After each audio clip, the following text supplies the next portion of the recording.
boa tarde a todos e todas, aos amigos e amigas do Conexões de Notícias e quem está aqui nos acompanhando no Caminhos da Esperança, né? Esse aqui é o último vídeo, né? A gente vem aqui então finalizando muito dos caminhos que nos levou até lá, né, Rodney? E então vamos fazer aqui um balanço um pouquinho do que foi esse Caminhos da Esperança. A gente já está quase chegando em Santa Catarina, né? E aí a gente então está praticamente encerrando aí os caminhos. Rodney, o que você mais gostou aí? Vamos começar pelo que te chamou a atenção nesses caminhos aí. O que mais chamou a minha atenção nesse momento aqui foi a grande festa e a grande felicidade do povo que se congregou na esplanada dos ministérios na posse de Lula. Foi realmente um grupo de pessoas do Brasil inteiro com um espírito de alegria, de felicidade, de esperança, como eu nunca tinha visto uma coisa igual nessa dimensão, nesse tamanho. Não houve nenhum problema, as pessoas completamente felizes, querendo ver as palavras do Lula, querendo acompanhar toda a cerimônia, e isso foi realmente uma coisa histórica que a gente viveu. E evidentemente todas as pessoas chegaram com o mesmo entusiasmo de querer observar isso, vivenciar isso, de marcar na retina essa festa que é uma página da história que está sendo escrita e que muitas pessoas, inclusive a nossa classe dominante, nunca esperou que essa página fosse escrita com tanta delicadeza, com tanta harmonia, com tanta sutileza, com tanta esperança, como foi construída, como foi redatado e como foi redigida. Eu acho que a vida tem muito a nos ensinar, a luta tem muito a nos ensinar. Eu acho que nunca está perdida uma luta, nunca está perdida. E claro, há momentos, como momentos longos como esse que nós vivemos de 4, 6 anos, 7 anos, que realmente nós pensamos que estaríamos muito distante de um dia como o do dia 1º de janeiro de 2023. Esses momentos assim de aflição realmente merecem hoje uma atenção. Nada está perdido, tudo depende de nós e do esforço coletivo, né? Então, Cato, me parece importante remarcar isso daí, em função do que a gente observou lá. E esse Caminho da Esperança trouxe um pouco isso, né? Essa sensação de alívio, de liberdade. Até aqui nós entrando em Santa Catarina e já chegando ao nosso estado, onde a gente mora, se respira um ar muito mais leve, muito mais agradável. E essa foi a sensação de tudo que a gente respirou e viveu durante todo esse momento, né, Cato? Rodney, sabe que para quem é um pouco mais, digamos assim, que gosta dos números, né? Sabe que o pessoal fala que tem uns ciclos de 7 anos que acontecem na vida das pessoas, né? E tá me dando conta agora que a gente começa um ciclo duro em 2015, né? Com o pré-golpe a Dilma, que vem fechando o golpe, vem com a prisão do Lula, vem com a eleição do Bolsonaro, né? E agora esse governo Bolsonaro tão duro pra gente. E isso completou 7 anos no final de 2022, né? De 2015 a 22 são 7 anos. E aí, nesse período tão duro que a gente passa, a gente encerra com um capítulo muito feliz, né? E essa posse do Lula é esse final desse capítulo, né? E é por isso que essa alegria que você relata que tinha lá, ela foi tão presente, assim. Só quem estava lá pode sentir isso, né? Que você olhava para o lado que fosse, as pessoas estavam com um sorriso no rosto, estavam com aquele olhar assim, extasiado, assim, de felicidade, né? E era tudo tão leve que a gente, naquele gramado enorme da esplanada dos ministérios, né, Rodney? A gente olhava as pessoas sentadas e aí escutando o discurso do Lula, as pessoas numa paz, numa alegria que eu realmente raras vezes eu vi tantas pessoas ao mesmo tempo com um espírito tão leve, tão tranquilos, né? Então acho que isso me chamou muito a atenção na posse. Mas também falando da posse, Rodney, o que você achou dos discursos do Lula? Porque o Lula fez 2 discursos, né?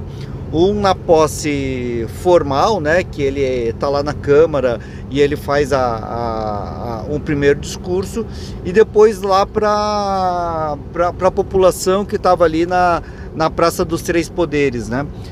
Aonde que foi que as palavras do Lula mais se chamaram a atenção, Rodney? Primeiro, justamente a atenção a afirmação do compromisso de Lula em relação ao que ele pretende deixar como legado nesses próximos 4 anos, terceiro mandato dele. Quando ele reforça que nesse país, no Brasil, já se deveria ter acabado a necessidade de combater a fome e a miséria extrema. Quando ele menciona de que o principal dele deixar nesse momento, tirar essas pessoas que hoje estão com dificuldades de se alimentar, essa extrema pobreza que não permite a uma pessoa ter moradia, e colocar, digamos, ao povo mais humilde, mais pobre, em uma condição melhor de trabalho.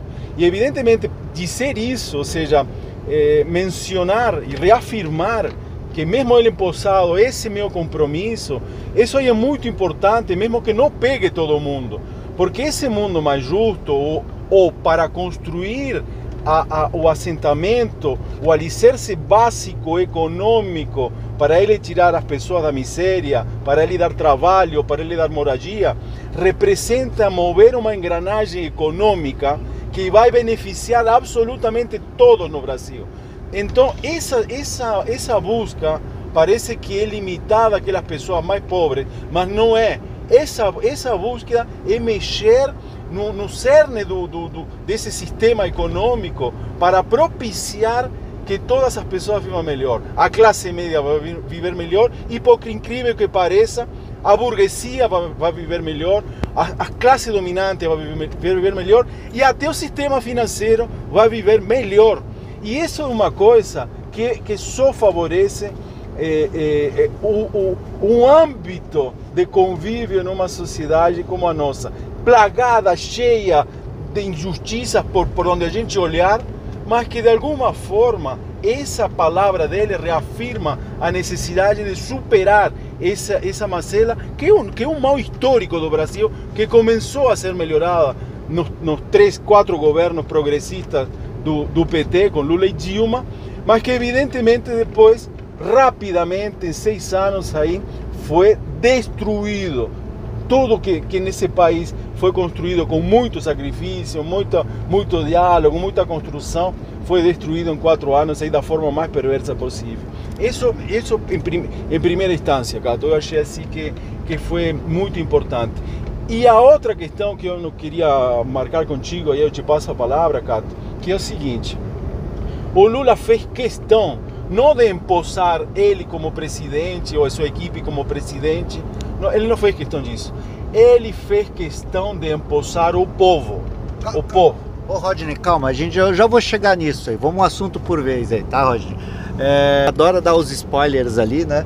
Eu vou pedir para ele não dar o spoiler ainda da posse, porque a gente ainda não chegou lá. Rodney, eu vou te dizer que os discursos do Lula me chamaram a atenção em 2 aspectos, tá? Entre vários, né? Mas mostra que, primeiro, o Lula não mudou nada. Em segundo, ele mudou muito. Quando eu falo que ele não mudou nada, é que quando ele coloca no cerne do discurso dele sobre a fome, e aí, Rodney, quando ele se emociona para falar da fome, das pessoas que estão em dificuldade de ter as 3 refeições, né? E ele se emociona com isso, ele chora, e fez chorar muita gente, inclusive a gente, né? Isso mostra o quanto ele ainda é o mesmo, quando ele se preocupa com as pessoas, com os mais pobres, o quanto ele talvez ainda sinta o que ele já sentiu desde pequeno, que o quanto é difícil dormir com a barriga vazia. Então acho que ele não mudou nada por causa disso, tá? Mas no discurso também dele, e aí o professor Lejane coloca bem claro disso, que o Lula mudou. E mudou porque ele tem hoje uma clareza, e a gente percebe disso, que ele sabe que muito do que aconteceu do golpe contra os governos, contra o governo Dilma, com todo o combate que fizeram aos governos dele também, tem a ver com a questão da política externa, do imperialismo, né? Do quanto que que a grande burguesia, tá? Que são um número muito pequeno de pessoas no Brasil, o quanto que elas querem impedir que a gente tenha um desenvolvimento. Então acho que ele percebe muito disso e ele tem hoje um discurso cada vez mais forte com relação a essa luta de classes que existe. Porque a gente às vezes não percebia isso tão claro, tá? Eu acho que esses dois pontos, do quanto ele não mudou e quanto ele aprimorou essa percepção dessa luta do imperialismo, da luta de classes que tem hoje na sociedade tão clara, mostra que a gente vai ter um governo, apesar de toda a diversidade de uma frente amplíssima que se tem, né? Que a gente vai ter um governo muito melhor, porque a gente sabe hoje muito mais do que a gente sabia no passado. Rodney, agora, já que quer tanto falar da posse, que eu acho que é muito importante, né? E o que você achou da posse em si? Porque eu acho que essa posse foi muito simbólica, como você já estava falando. O que te chamou a atenção, assim? O que te tocou nessa posse que a gente teve agora com o Lula 3? Evidentemente que tinha na esplanada dos ministérios, eles foram prestigiar o esforço de toda uma militância que conseguiu realmente reverter uma situação tremendamente ingrata, desfavorável em relação ao processo da eleição, onde a gente, para ganhar essa eleição, para que Lula conseguisse ter esse número de votos e vencer a eleição, venceu aquele grupo de pessoas que foi porta a porta, que conversou nas ruas, que foi nos movimentos sociais, que tentou de alguma forma levar ao projeto de país que a gente deseja e que o Lula vai implementar.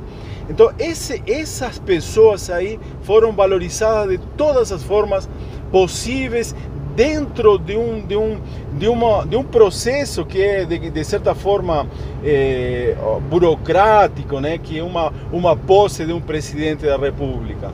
Teve a participação estrangeira em massa, como nunca se viu na história, de líderes de outros países que vieram a prestigiar a figura de Lula, pelo fato que representa hoje a vitória do Lula aqui e a derrota do fascismo, mas pelo prestígio que ele já possuía anteriormente como um líder pacifista, por um líder que realmente preserva o diálogo multilateral, o apreço com os países vizinhos, irmãos, e com o apreço de países de outras regiões, e que sempre que fazer um abraço e estreitar um vínculo, como por exemplo a grande África nossa, né?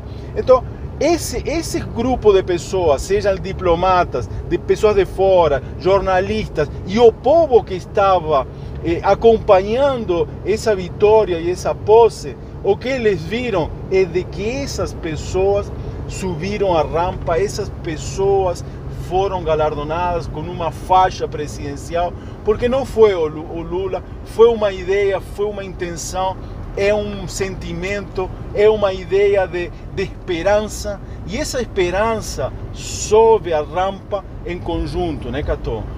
Fala um pouco aí das pessoas que subiram a rampa junto com o Lula, mas aí nós vamos ver os pequenos detalhes. Acho que a foto que a gente tem lá da subida da rampa com o Lula, assim, ó, Rodney, eu lembro que eu estava do lado de um rapaz, um jovem negro, né, do meu lado, né? E aí eu comentei com ele que a foto com o Raoni me emocionou muito. Quando eu vi eu lembro que eu vi o cocar de um indígena ali. Eu falei assim, que legal essa diversidade toda. Tinha visto um homem negro, uma pessoa com deficiência, uma criança, mulheres, né? Mas eu via também um cocar. Eu falei assim, tem um indígena também, que legal, né? Mas aí quando eu vejo se postando ao lado, né, o Raoni ao lado do Lula, aquilo lá aí não teve jeito. Aí as lágrimas vieram para os olhos mesmo, no rosto, porque o Raoni simboliza uma luta de um povo excluído, massacrado, né? Assim como foram a população negra, assim como foram as mulheres, assim como foram os movimentos sociais, né? Os jovens. Mas o Raoni, eu acho que simboliza muito disso. E ele simbolizava disso também, Rodney, também porque era uma pessoa que aprendeu desde lá da época talvez do Mário Juruna, não sei se você lembra, que foi um político de origem indígena, mas que foi usado pelo homem branco, né? E aí o Raoni nunca se deixou se aproximar tanto dos políticos, né? Participava dos movimentos, mas ele nunca se deixou aproximar muito. E ele vem, então, ele aceita o convite e vem ao lado do Lula subir a rampa. Então, acho que essa diversidade que a gente vê subindo a rampa, Rodney, é uma diversidade que mostra que realmente a gente tomou posse junto, o povo tomou posse junto, e isso para mim é um simbólico. Mas aí tem o concreto, Rodney, que aí quando a gente vê o ministério que o Lula estava formando, né, que ele oficializa na tomada de posse agora de vários ministros, vê uma Guajajara, vê uma Nelly Franco, vê um discurso do Silvio Almeida, tá? Que quem não viu, por favor, busque o discurso dele, onde ele diz que todos os excluídos, as vidas deles importam. Então ele fala isso dos indígenas, dos negros e negras, das mulheres, dos trans, de todas as parcelas da sociedade onde são excluídas. Então acho que o discurso dele simboliza muito, tá, o que é esse governo Lula e é o que foi essa posse. Então por isso que achei tão bonito aquela foto lá que mostra ele subindo a rampa, uma parcela da população que simboliza, acho que para mim, toda ela. Até a burguesia estava lá, né, Rodney? Quando você olha, junto com aquela foto, Alckmin, com a Lu Alckmin, que é uma socialite, que tem toda uma questão ligada à burguesia, né? Onde a filha é uma estilista, se eu não me engano, mexe com moda, né? Ela também faz parte de uma parcela da sociedade também, que às vezes eram os únicos que tinham privilégios, né? Mas é isso. Rodney, pra gente ir encerrando assim, né? O que mais te chamou a atenção, assim? E antes de passar para você encerrar, primeiro assim, Rodney, queria agradecer essa parceria desse longo caminho que a gente percorreu, né? Quase 4.000 quilômetros, né? De estrada, né? A gente dividindo aí a boleia aí do carro, né? Dirigindo, indo para lá e para cá. A gente então pôde conviver bastante aí nessa semana de Caminhos da Esperança, né? Também te agradecer aí por esses 2 anos onde a gente vem aí produzindo conteúdo, conversando bastante, né? E te dizer e agradecer quem nos acompanhou também aí nos Caminhos da Esperança em todos esses episódios, que no início a gente até colocava o número, eu já perdi o número de episódios que a gente postou aqui, mas agradecer a todos e todas aí que estiveram com a gente, né? Rodney, te digo o seguinte, para mim essa foi um momento histórico, tá? Para minha vida, né? Para o Brasil e também para o mundo, porque eu acho que o mundo esperava que o Brasil voltasse como voltou agora. Então, acho que foi um privilégio poder estar lá e participar desse momento. Então, obrigado aí a todos e todas. Obrigado, Rodney, pela parceria. E é isso, né? Então, te passo aí para você aí fazer Essa pose, Cato, ela orienta, é educativa. Essa pose é realmente um exemplo do que deve ser um governo e para que serve um governo e para que ele está e por que é importante que as pessoas compreendam a função do governo, cobrem, se vejam representados, transformem esse governo para que realmente o governo seja aquela organização do Estado que chega a toda a população de uma forma ou de outra, com tudo o de bom que tem que de fato de chegar, e não só com ausências, né? Tem que chegar com presença, e essa presença, e nessa posse em particular, está representada porque é uma posse